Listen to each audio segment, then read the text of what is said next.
What if the biggest mistake people over 65 make isn't about their health at all but about where they believe their lives eventually have to live?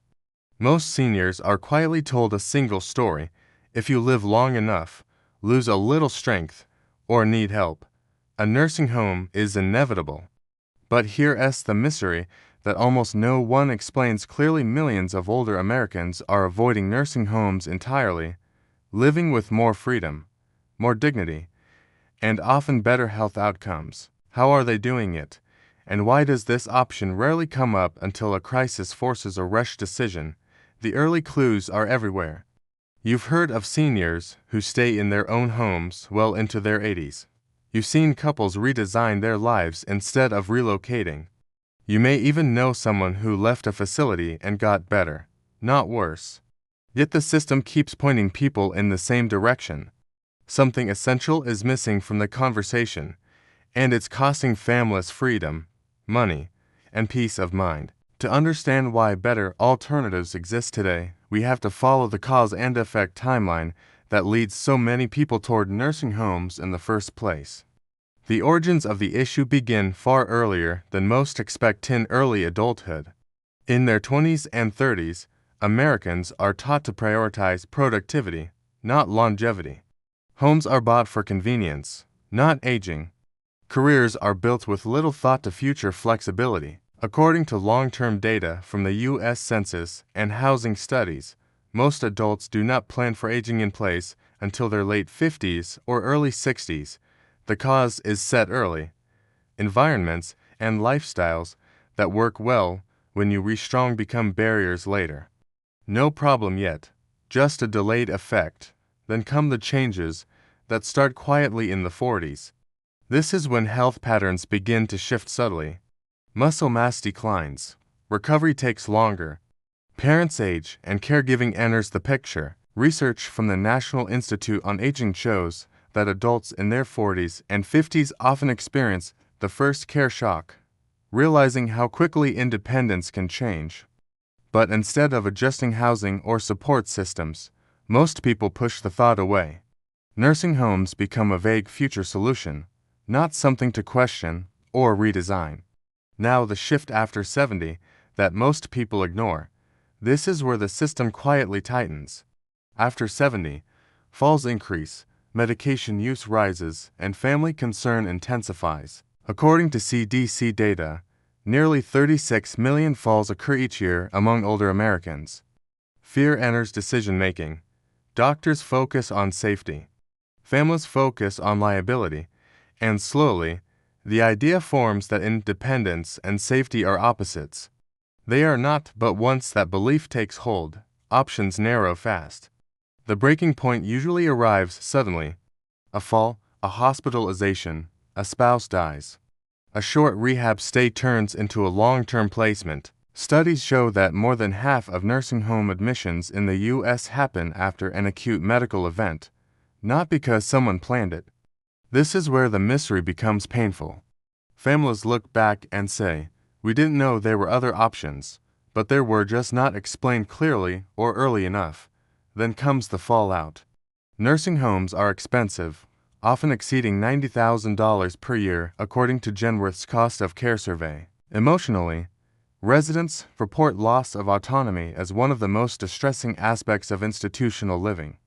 Health-wise, research published in JAMA has shown higher rates of depression, faster functional decline, and increased cognitive impairment in institutionalized seniors compared to those supported at home or in community-based settings. The lifestyle shrinks, the identity shifts, and many assume this is just how aging works. So what do seniors and families try next? The failed fixes driven by old advice? They accept placement without questioning alternatives. They assume Medicare covers long-term care. It doesn't. They believe more medical supervision automatically means better outcomes. It often doesn't. The system solves for efficiency, not humanity. And that's where alternatives change everything. Now, let us reveal what most people are never fully shown: the 5 best alternatives to nursing homes that provide more freedom and comfort and why they work. The first alternative is aging in place with smart support. This isn't just staying home and hoping for the best.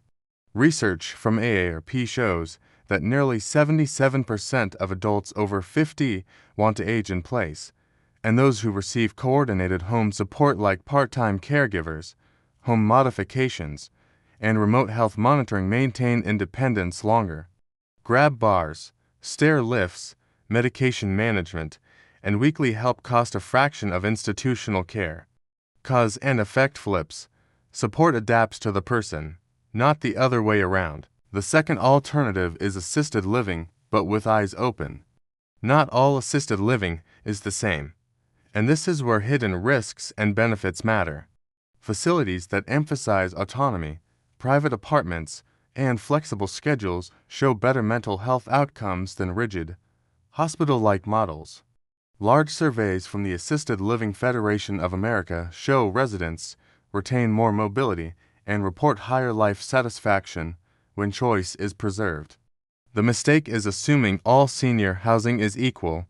It isn't. The third alternative is shared housing or co-housing. This option is quietly growing across the United States. Seniors share a home, expenses, and sometimes caregiving responsibilities while maintaining private space. Studies from urban aging research centers show reduced loneliness, lower costs, and better adherence to healthy routines.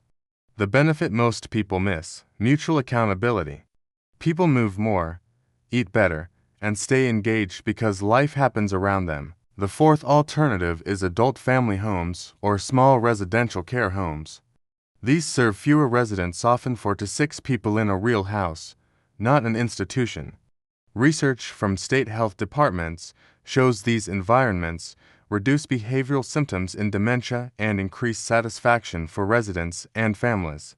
Less noise, more personalization, more human connection. Yet many families never hear about them because they aren't heavily advertised. The fifth alternative is continuing care retirement communities. Used strategically, these demonstrated a powerful pattern in long-term studies. Seniors who enter earlier, while still independent, maintain control longer. They access care gradually instead of suddenly. The key benefit is predictability. The hidden risk is cost, but for some, the trade-off is stability and freedom of choice over time. Link this to today, and the pattern becomes clear. Across millions of seniors, those who plan earlier, question assumptions, and prioritize autonomy consistently experience better outcomes. American health surveys repeatedly show that independence, routine, and purpose matter as much as medical care, sometimes more. So, what can you do today if you're over 60? First, direct action. Audit your future, not your fear. Look at your home, your finances, and your support network now before a crisis forces decisions. Knowledge expands options. Second, direct action. Talk openly with family about alternatives. Silence creates assumptions. Clear conversations create plans. Data shows families who plan early experience less conflict and better outcomes. Third, direct action. Separate care from control. You can accept help without giving up autonomy.